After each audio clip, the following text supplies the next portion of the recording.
Hello everyone, welcome to our channel. Very good morning and good Monday. Right. Social studies every Monday మనం discuss చేస్తూ ఉన్నాం. దానిలో భాగంగా ఈరోజు ఇంపార్టెంట్ ఆర్టికల్స్ ఇండియన్ పాలిటీ నుండి అతి ముఖ్యమైన ప్రకరణలు అయితే మనం డిస్కస్ చేద్దాం. అన్ని రకాల కాంపిటేటివ్ ఎగ్జామ్స్కి యూజ్ అవుతుంది. ఎస్పెషల్లీ ఇది రైల్వే ఛానల్ అయినప్పటికీ మిగతా వాళ్ళు కూడా తప్పకుండా ఫాలో అవడానికి ప్రయత్నం చేయండి. మన యొక్క యాప్ లాస్ట్ బెంచెస్ అప్ అనే యాప్ లింక్ డిస్క్రిప్షన్లో ఉంది. టెలిగ్రామ్ ఛానల్లో జాయిన్ అవ్వండి అండ్ యాప్ డౌన్లోడ్ చేసుకోండి. సుమారుగా 450 plus article, more than 450 plus ఉన్నాయి కనుక ఆర్టికల్స్ అవన్నీ గుర్తుపెట్టుకోవడం కష్టం. బట్ మనం ప్రీవియస్ పేపర్స్ కనుక చూసినట్లయితే ఎక్కువగా ఫోకస్ చేసిన ఆర్టికల్స్ మనం డిస్కస్ చేద్దాం. మీరు ఇవి బైహార్ట్ చేయాల్సే ఉంటుంది. డెఫినెట్లీ ప్రతిదీ కూడా మర్చిపోకుండా, మెయిన్గా కన్ఫ్యూజ్ అవ్వకుండా నేర్చుకోండి. ఆర్టికల్ 14 అనేది చట్టం ముందు సమానత్వాన్ని తెలియజేస్తుంది. ఆర్టికల్ 15 మతము, జాతి, కులము ఆధారంగా తేడా చూపకపోవడం, అంటే భేదం చూపకపోవడం. ఆర్టికల్ 16 ప్రభుత్వ ఉద్యోగాలలో సమాన అవకాశాలు కల్పించడం. ఆర్టికల్ 17 అంటరానితనము రద్దు. ఆర్టికల్ 18 బిరుదుల రద్దు. ఆర్టికల్ 19 భావాలను వ్యక్తపరిచే హక్కు, అనగా వాక్ స్వాతంత్ర్యపు హక్కు. ఆర్టికల్ 20 నేరస్తులకి రక్షణ. అండ్ ఆర్టికల్ 21 ప్రాణము మరియు స్వేచ్ఛకు రక్షణ. ఈ రెండు ఆర్టికల్స్ కనుక మనం అబ్జర్వ్ చేస్తే మనం ఆల్రెడీ కొన్నిసార్లు నేర్చుకున్నాం. ఏంటది? ఎమర్జెన్సీ టైంలో కూడా ఈ రెండు ఆర్టికల్స్ అనేది రద్దు కావు. మిగిలినవి ఏవైనా రద్దు చేయొచ్చు, బట్ ఈ రెండు ఆర్టికల్స్ మాత్రం రద్దు కావు. అనగా నేరస్తులకు ఎప్పటికైనా రక్షణ కల్పించాల్సిన బాధ్యత ప్రభుత్వానిది. అదేవిధంగా మన యొక్క వ్యక్తిగత ప్రాణానికి కావచ్చు, స్వేచ్ఛకు కావచ్చు, దానికి కూడా రక్షణ కల్పించాలి. అండ్ ఆర్టికల్ 21A ప్రాథమిక విద్య హక్కు. ఆర్టికల్ 22 ముందస్తు నిర్బంధము. మనం చూసినట్లయితే ముందస్తుగా నిర్బంధిస్తూ ఉంటారుగా, ఈ ఆర్టికల్ ప్రకారం నిర్బంధిస్తూ ఉంటారు. అండ్ ఆర్టికల్ 23 మనుష్యుల క్రయ విక్రయాలు మరియు వెట్టి చాకిరిని నిషేధించడం. అంటే హ్యూమన్ ట్రాఫికింగ్ ఉంటుంది కదా, అది. అండ్ ఆర్టికల్ 24 కర్మాగారాలలో బాల కార్మికులను నిషిద్ధము. ఆర్టికల్ 25 స్వేచ్ఛగా మతాన్ని అనుసరించడము మరియు ప్రచారం చేసుకోవడం. ఇష్టానుసారం, అంటే వారి యొక్క మతాన్ని వాళ్ళు అనుసరించుకోవచ్చు. ఆర్టికల్ 34 సైనిక పాలన. ఆర్టికల్ 40 గ్రామ పంచాయతీల వ్యవస్థీకరణ. అండ్ ఆర్టికల్ 45 పిల్లలకు ఉచిత మరియు నిర్బంధ విద్యను అందించడం. 51A ప్రాథమిక విధులు. ఆర్టికల్ 32 సుప్రీంకోర్టు రిట్స్ని జారీ చేస్తూ ఉంది. ఇది రాజ్యాంగ పరిహారపు హక్కు. వెరీ ఇంపార్టెంట్ అండి. ఇది కూడా మనకు ఆల్మోస్ట్ ఇందులో ప్రతి ఆర్టికల్ కూడా చాలా ఇంపార్టెంట్. ఓకేనా? మీరు రివిజన్ అనేది చాలా ఖచ్చితంగా చేయాలండి. ఏదో చదివినంతసేపు వస్తూనే ఉంటాయి, బట్ రివిజన్ చేయకపోతే మాత్రం మర్చిపోవడం జరుగుతుంది. అండ్ ఆర్టికల్ 226 హైకోర్టు రిట్లను జారీ చేస్తుంది. అండ్ ఆర్టికల్ 72 రాష్ట్రపతి క్షమాభిక్ష. ఆర్టికల్ 161 గవర్నర్ క్షమాభిక్ష. ఓకే. రాష్ట్రపతి క్షమాభిక్ష పెట్టవచ్చు ఆర్టికల్ 72 ప్రకారం, గవర్నర్ కూడా పెట్టవచ్చు ఆర్టికల్ 161 ప్రకారం.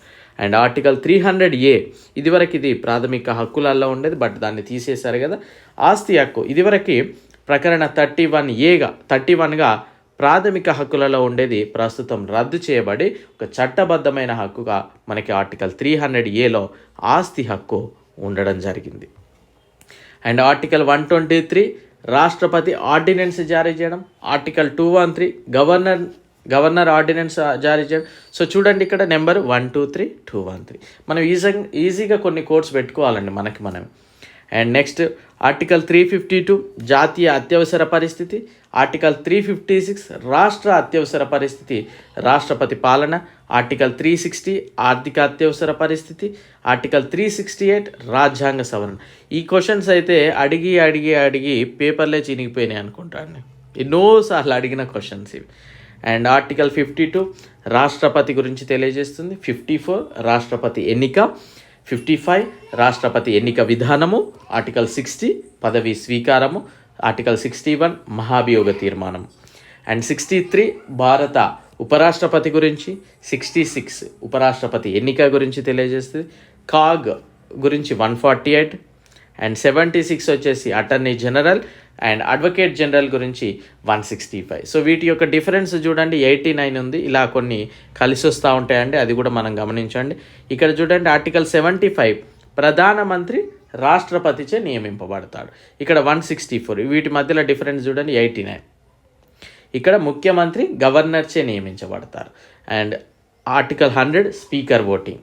ఆర్టికల్ 86 ఉభయ సభలను ఉద్దేశించి ప్రసంగించే రాష్ట్రపతి గల అధికారం.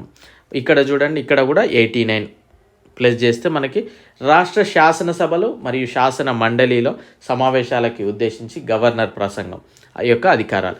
సో అంటే మనం ఏదైతే కేంద్రం ఉందో కేంద్రానికి 89 యాడ్ చేస్తే మనకి స్టేట్లో కూడా కొన్ని వస్తూ ఉన్నాయి. అండ్ నెక్స్ట్ 87 రాష్ట్రపతి ప్రత్యేక ప్రసంగము. 176 గవర్నర్ ప్రత్యేక ప్రసంగము. ఇక్కడ కూడా 89 ప్లస్ చేసుకుంటే సరిపోతుంది. అండ్ నెక్స్ట్ 74 రాష్ట్రపతి తన కార్యనిర్వహణలో మంత్రిమండలి ఏర్పాటు చేయడం. ఇక్కడ మనకి స్టేట్ వైజ్ మంత్రిమండలి ఏర్పాటు చేయడం. ఆర్టికల్ 74 కేంద్రంలో మంత్రిమండలి ఏర్పాటు రాష్ట్రపతి. అండ్ 163 గవర్నర్ మంత్రిమండలి ఏర్పాటు. నెక్స్ట్ 108 కనుక చూసినట్లయితే ఉభయ సభల ఉమ్మడి సమావేశాల ఏర్పాటు. 143 సుప్రీంకోర్టు సలహా రాష్ట్రపతికి. అండ్ 124 సుప్రీంకోర్టు ఏర్పాటు మరియు రాష్ట్రపతి న్యాయమూర్తులను నియమించడం. 214 రాష్ట్రాలకు హైకోర్టులను నియమించడం ఏర్పాటు చేయడం. 217 హైకోర్టు న్యాయమూర్తులను రాష్ట్రపతి నియమించడం. 222 హైకోర్టు జడ్జెస్ల ట్రాన్స్ఫర్స్. 231 2 లేదా అంతకన్నా ఎక్కువ రాష్ట్రాలకు కలిపి ఉమ్మడి హైకోర్టు కూడా ఏర్పాటు చేయడం. కొన్నిసార్లు చూసినట్లయితే ఇప్పటి వరకు మనకి ఇక్కడ మొన్నటి వరకు కూడా హైదరాబాద్ ఉమ్మడి హైకోర్టుగానే ఉండడం జరిగింది. అండ్ 110 ద్రవ్య బిల్లు, ఇది కూడా అడుగుతూ ఉంటారండి.